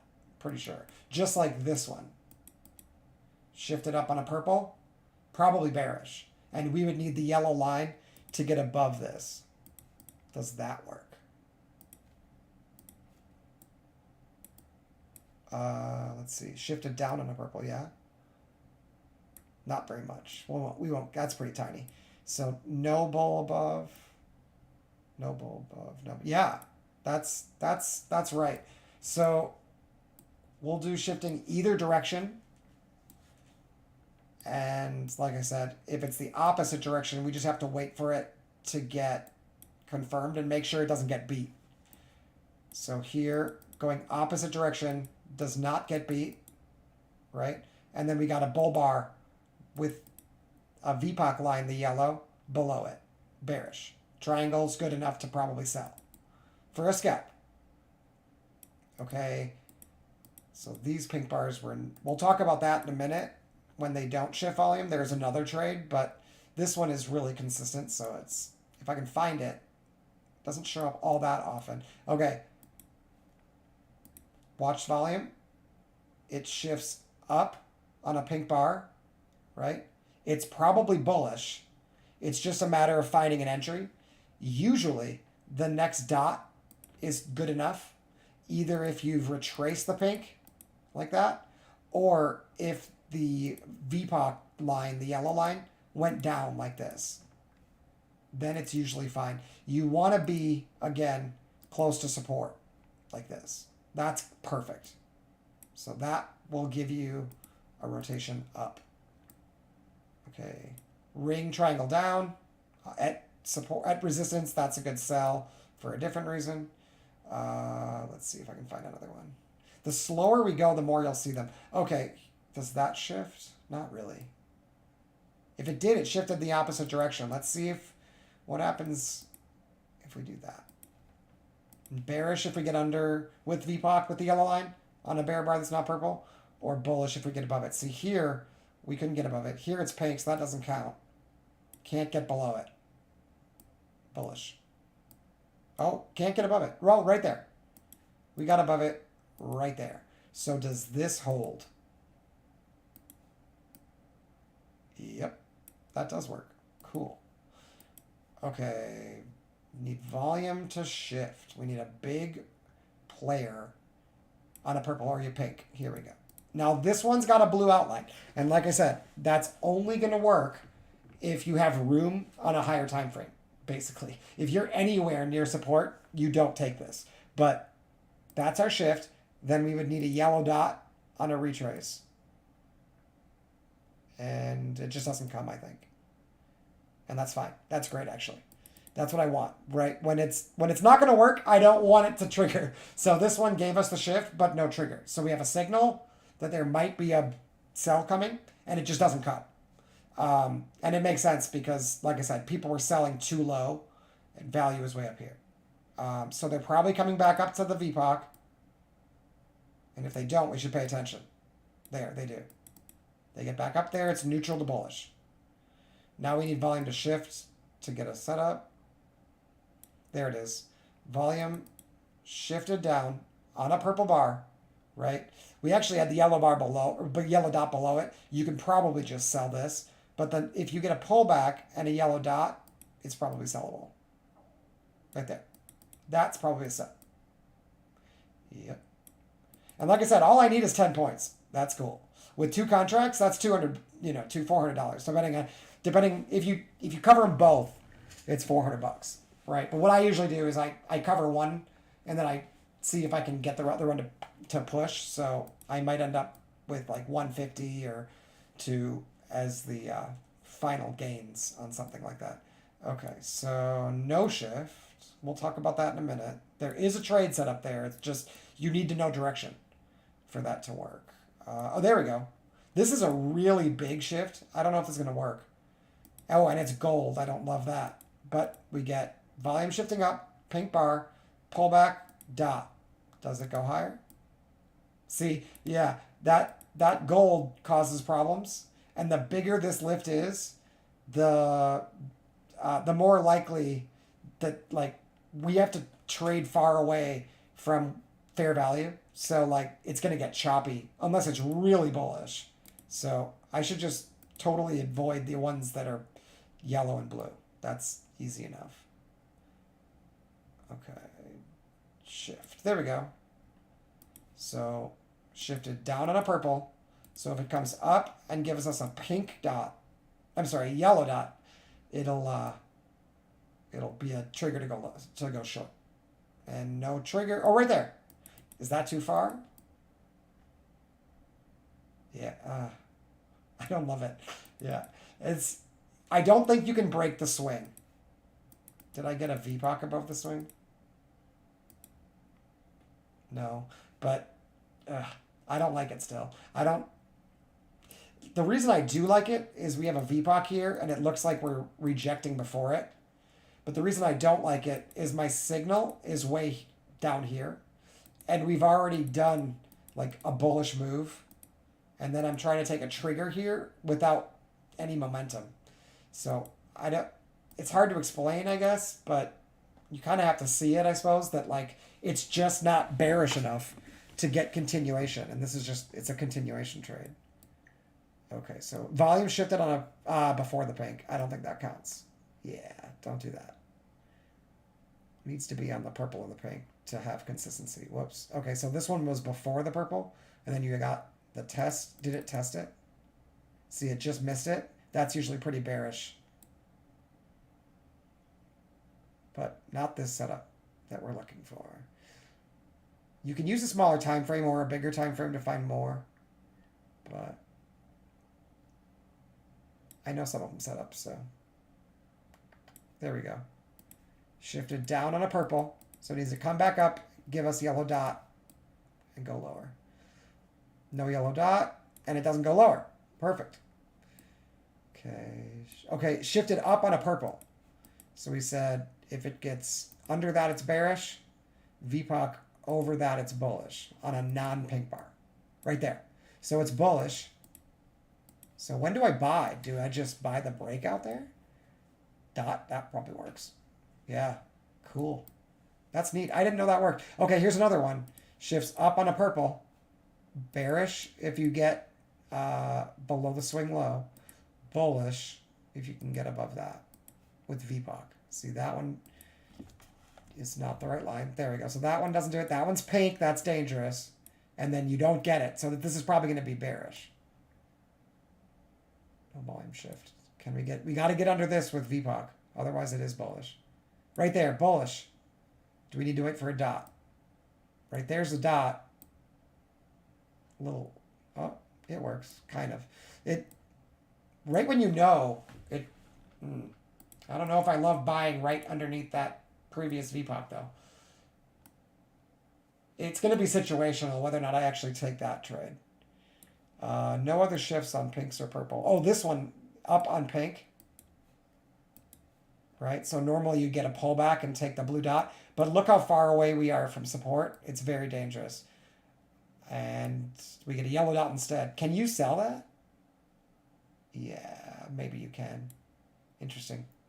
Okay, shifts up on a purple. So get above this. Or below the I don't know where the swing is. I guess it hasn't put in the swing low yet. That. Below that. Pretty sure you need a swing to be confirmed that it's bearish. With a shift up in volume, it's usually bullish. But yeah, see this? No, under that. I'm wrong. Blue dot, it's probably going higher. Pink. Okay, shift up on pink, any blue dot. And it doesn't set up. Cool. That's fine. The other trade with the purple, like I said, I think once it's done this, it's finished. Because otherwise you're going to buy that, and that kind of sucks. It's just not bullish enough, right? But this one did not get a blue dot, so I'd just skip it. I would not trade it this late. It's got to be like the first pullback and then blue dot. Let's see. Okay, up on a purple. So get above that on a non-pink, and it's bullish. Otherwise, under the swing low, and it's bearish. Chop, chop, chop. Pink. There. Is that a buyable breakout? That actually works. Okay, this one's pink, but it's very far away from support. Let's see if it sets up with a blue dot. See, we got the shift. Oh, that's right now. So we would need a blue dot for that to confirm. Okay, so this works better on days that aren't so choppy. Today was not a great example of it. If you go back, I've actually been trading this setup for a couple days. If you go back to like, what was a balanced or trend day? Monday. Let me show you what a trend. It's pretty cool on a trend day. Okay, once it starts to trend in here, what you're going to see is volume kind of only shifts in one direction, more or less. So, again, we're going to avoid it when it's gold, right? But look how the VPOC kind of sticks with price, right? Goes up on purple. Bullish breakout above that, apparently. Right there. And then we need up on pink bar. No, no, no. Or down on purple, but usually you want to do this with the direction of the trend, obviously. But I don't think it went down on purple here. It really shouldn't. There. Up on pink bar. Dot. Higher. It's way easier on a trend day. I just wanted to make sure it actually worked today, and it does. It just needs to be volatile enough that you actually can get big rotations. You need at least 2 or 3 of the Renko bars to print. So, or you can use a very small time frame, I suppose, but that might be hard. Okay, so is this a breakout? If I get VPOC above that, right there, can you buy that? Wow, that works. Cool. Okay. So see how we went up here with gold and volume was down here? Not strong.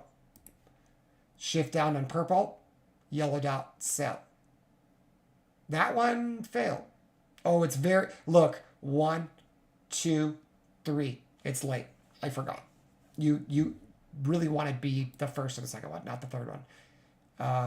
Forgot about that. And really, I know it's bullish there. So look at this. This is a really big move, and it's gold. So I'm going to be cautious here.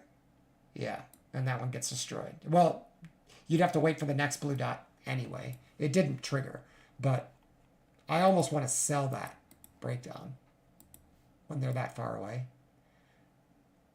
and when they're gold. Okay. That's a shift down, yeah. Slight shift down. Purple dot should try to go lower. It's just so bullish, it's not going to let it. And see, that's a very small shift here, so that might not be worth it. Shift down on pink. So is that bullish? Kind of. I think it's above the swing high, though, which is here. Otherwise, bearish under this.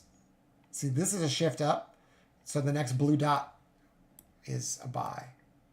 Yeah, this one held that. And then circle, ring, triangle up, a different setup. Here's your blue dot. So shift up, pink, blue dot, higher.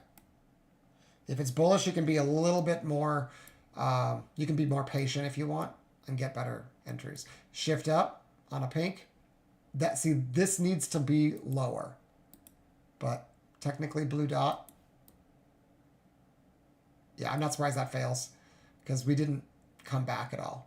And it shifted up over this pink bar.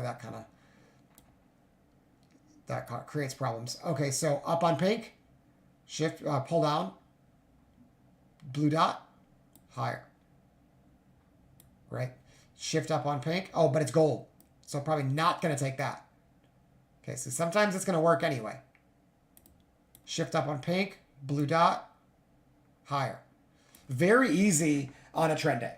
Okay, so if it's trending or if you know the direction, there is another setup that's similar. Do I have time to do this? I think I do.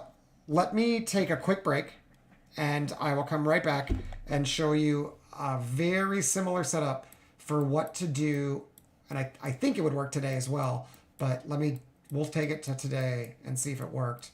I haven't reviewed it yet, but I know it was working before on trend days. I don't know how it works on non-trend days, but it should still work. And the idea is when volume, the developing VPOC is holding still, what do you do? And where do these setups come? So I will show you that in just a minute. I'll be right back.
Okay. So, again, we said when it's a trend day or you know the direction, if volume shifts on a pink or purple bar, we know that the dots in particular, otherwise just volume shifts if you don't have the algo, are going to give you opportunities to join the trend, right? And then breakouts, if they occur beyond the bar that prints when volume is shifting in the opposite direction as the bar prints, may also be a good breakout opportunity. I didn't know about that till today. What we see a lot, especially like when it's very volatile and price is moving around a lot, but it's not putting in a lot of volume. Like there's like one big volume player, and then like it's kind of rotating around that volume. You're not gonna get the volume shift set up, and so, and then oftentimes it's not trending. So what you can do here, or what I believe works most of the time, at least it was working last week, and it was working on Monday. We'll see if it worked today. But if you watch the dotted line, right? If you have a non-pink bar that's touching the dotted line, and then the very next bar is pink, a pullback, especially a VPOC pullback, when the yellow line pulls back like this, that also has a blue dot, is usually going to be a scalp in that direction. And what you really want to happen here is we want that pink bar to only get tested below it with price, but not the volume line. You don't want a lot of volume to develop below these pink bars to take, because that generally means that you're going in the opposite direction as the bar. So then the opposite of that is a bar touches the developing point of control. The next bar is purple, right? And then you wait for a volume shift or a yellow dot, or else you could use, oh, well, first of all, you need a retrace. And then what you really want is a yellow dot. Like if this would have a yellow dot or this would have a yellow dot, it's best when the yellow dot touches the line, but doesn't have to. The further away it is, the less expectancy you'll have. So this one didn't really set up correctly, but let me find one that did. It's got to be the first bar, preferably, that doesn't touch the dotted line. See, it kind of works here, even though it's blue and we shouldn't really be thinking short at this point. But the problem with doing it so far away here is your expectancy is only to here. So yes, this one goes further, but that won't always happen. Yeah, so, and then the blue by itself is always a problem. Beating that is usually pretty strong. So we come back up. You can see this is a pink bar touching it. Then we have a blue dot, but that's not quite right. We need a non-pink or purple bar touching it, and then the first one that doesn't touches it, like this, is purple or pink. So this one was bearish, touched the line. The next one doesn't touch the line, and it's purple. In other words, volume is not shifting, but price is.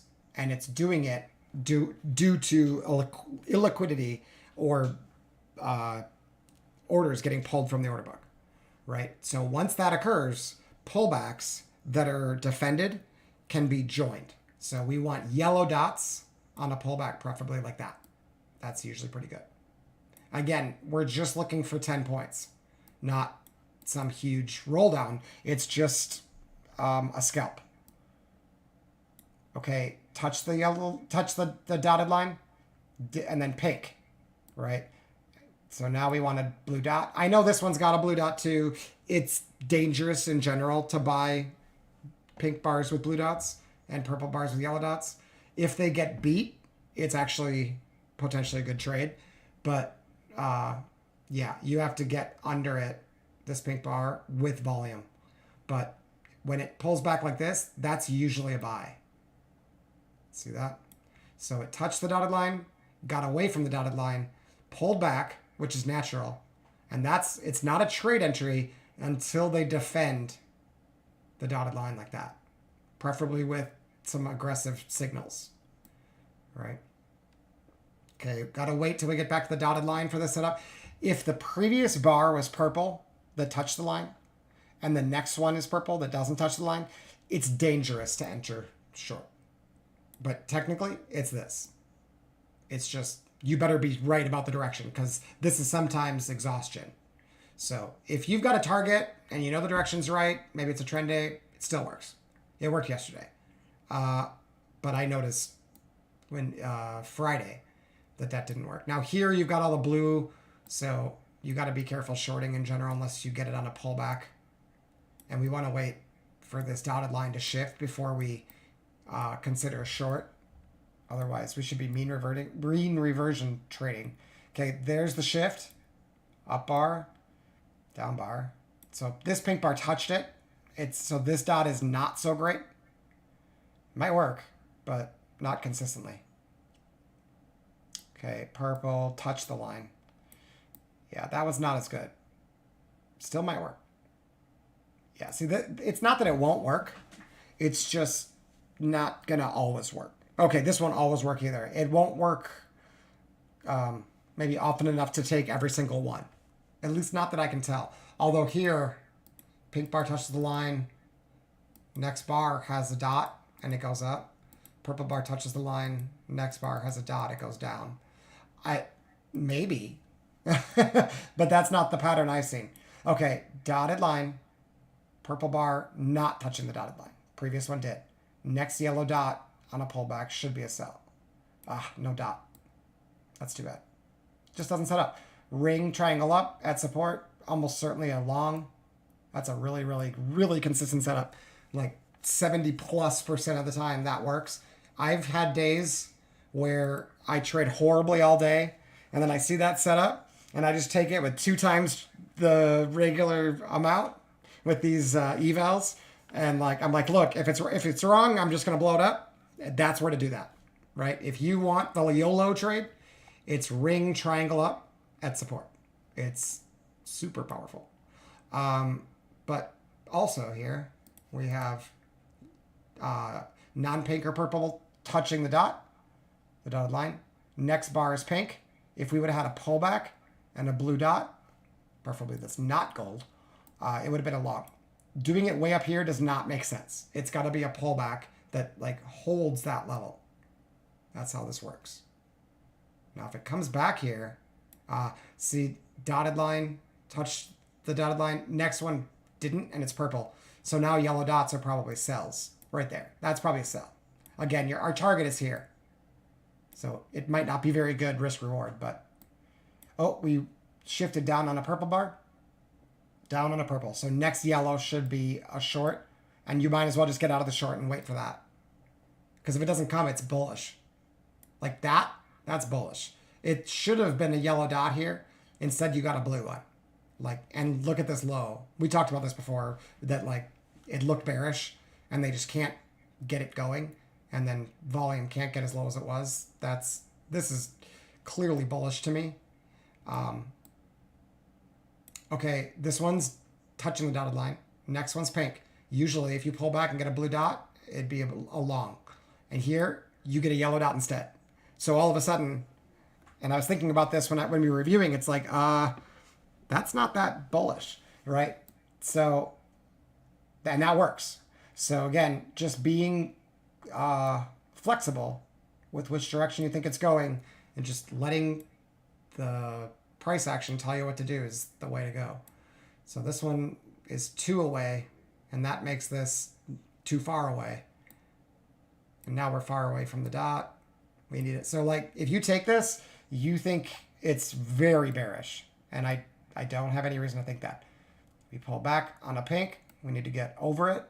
Otherwise, it's bearish. That one is purple. This one's purple, but the one before it was purple. So this is a little dangerous if it pulls back and gives us a yellow. It's technically a short, but no dot. Yeah, you got a star. Probably good enough for a scalp. And there's your dot. So touch the dotted line. Purple bar doesn't touch the dotted line. Next pullback gives you a dot. That's usually bearish. And you get a roll down. Okay, come back. Dotted. Okay, shifted up on pink. So now next pullback on a blue dot should be a long. Instead, we get a yellow dot. That's not good for buyers. That's probably a short. Okay, it runs into the low and they double bottom. Need to get back to the dotted line. Yeah, it's in the wrong order. We want this one here and the pink one above it. Otherwise, if we had that, the blue dot would be good. In this case, I don't think it is. It might still work, but that's not the pattern I've seen.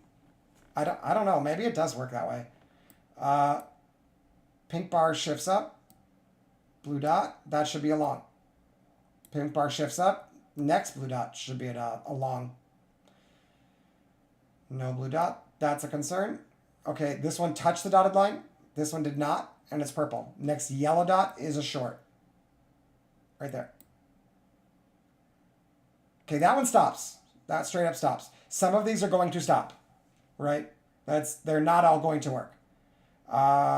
And this one, like I said, has less expectancy or a lower win rate than the shifting ones. Okay, shifts down. So you'd think yellow dot gives us a short. Right there. Yep. And there's purple touching and non-purple not touching. Yellow dot. Gets, no? Yeah, gets beat. So that's not good enough. That's good to know. See, there's, yeah, it's just a pink touching it. If anything, if a pink touches it, I want the dot to touch it too. The dotted line. I don't know what to do about that.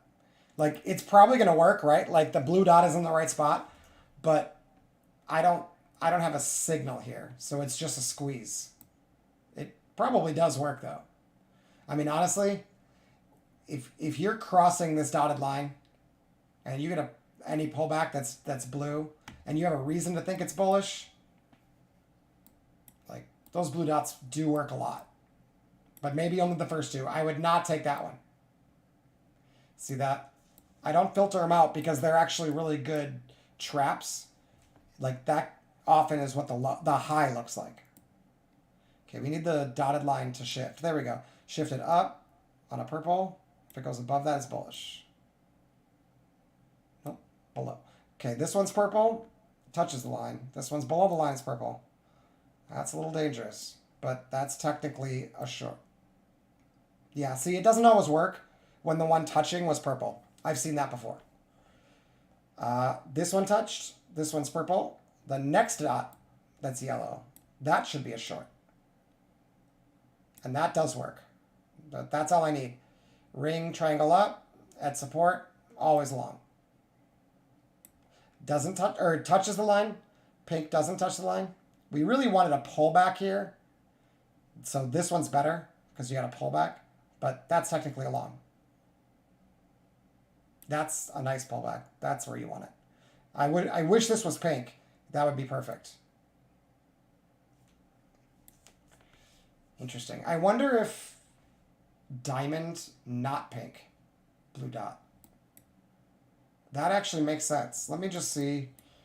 Could that be an alternative? Diamond's on the line. The next line is not pink or purple. And it's not on the line.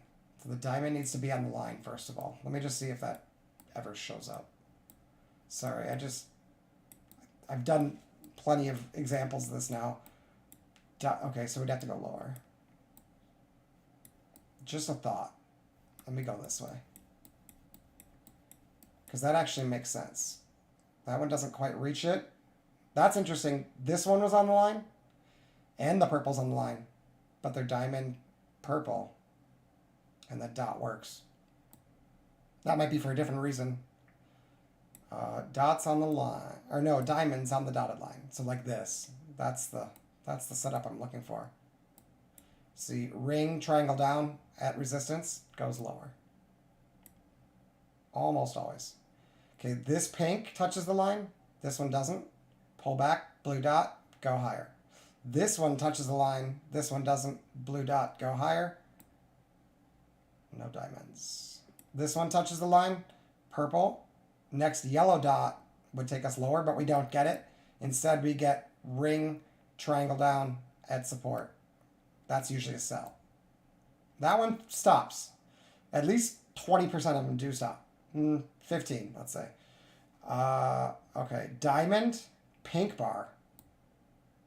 I don't like that. You need a non-pink bar. Diamond, or I mean ring, triangle down, that's a short.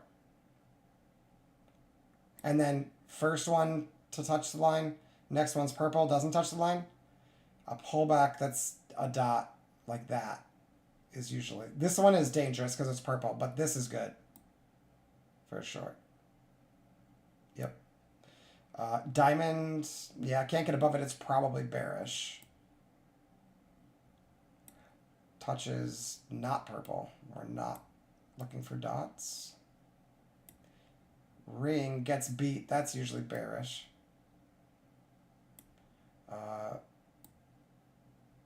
Nope, that's still on the, still touching the line. Did I say it was touching? Diamond touching, non-purple touching, pullback, yellow dot, short. Nope.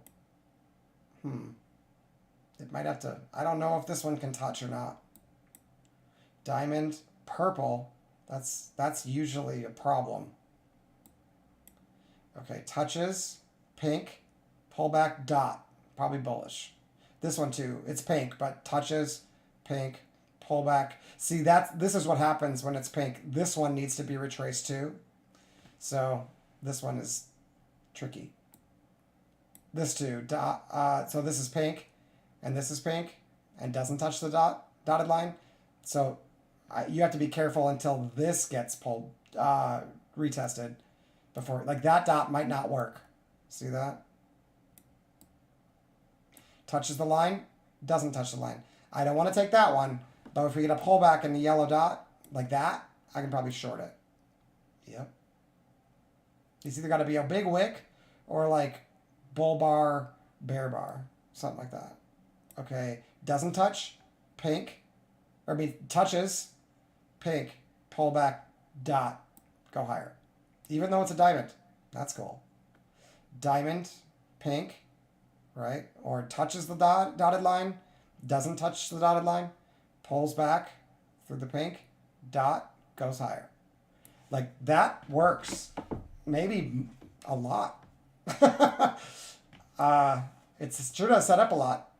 Touches the dotted line, doesn't touch the dotted line, is purple. Pull back, dot, goes lower. Touches the dotted line, doesn't touch it, it's purple. Pull back, dot, goes lower. Wow.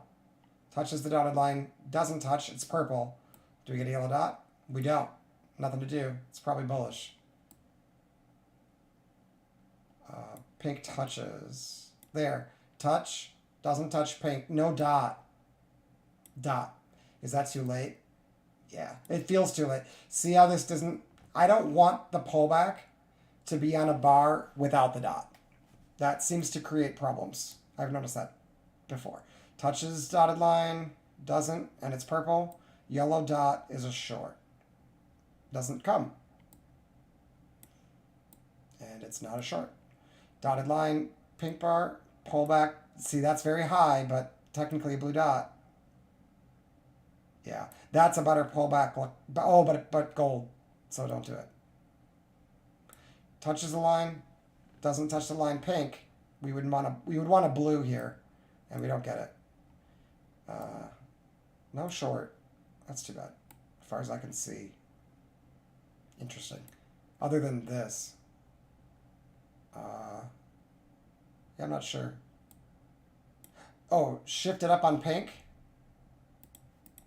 Is getting VPOC under that bearish? Oh, they're purple. You wouldn't know till here. Well, it still works. I don't know. Maybe. But here's shift up on pink. If we would have gotten blue dot here, it's a buy. Right?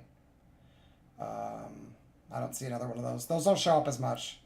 Unless it's trend day. So shifts down on purple. A yellow dot would get us short. See the ring triangle down when it's not at resistance is very vulnerable. And that blue dot followed by a triangle up can get you all the way to here. Often. Not every time, but often. Okay, touches the line, Doesn't touch the line, it's pink. Pull back, dot should do it. That should go higher. Yep. Think that touches the line. Doesn't touch the line. Pull back, yellow. That should go lower. So, I mean, you could do that all day. I did, more or less, eventually. I did okay. I over traded with the micros. Oh, it took it away because it's the new day. I forgot. You can see on Twitter, I did pretty good. Pretty good. Let me just see what we're looking at right now. See if there's a setup. So shift up on pink. So a blue dot on a pullback, right? See, this one goes higher. This was your long right there. Shift up on pink, blue dot on a pullback. If you want to do it during glowbacks, it's basically right now. And yeah, for the bear. Oh, and then shift up on purple. VPOC above purple. That also triggered for a breakout. Okay. Oh, and then this touches the dotted line. Pink. If you would have gotten a dot there, you'd buy it. The dot came in here, so you could buy that. Oh, shoot. Well, that's okay. I will fix that. I've done that before. All right. If you want to get a hold of me, oh, I don't know where my contact info is. That's okay. It's at Redman Trader. There we go. On Twitter. And then if you want to learn more about the algo or ask for a 5-day free pass from my coach Simon to the Futures Trading Room, give him an email at trade_wordperform@gmail.com. And his name is Simon. All right. And I'm Ben. I will see you guys next time. Thanks for watching. Hope you learned something.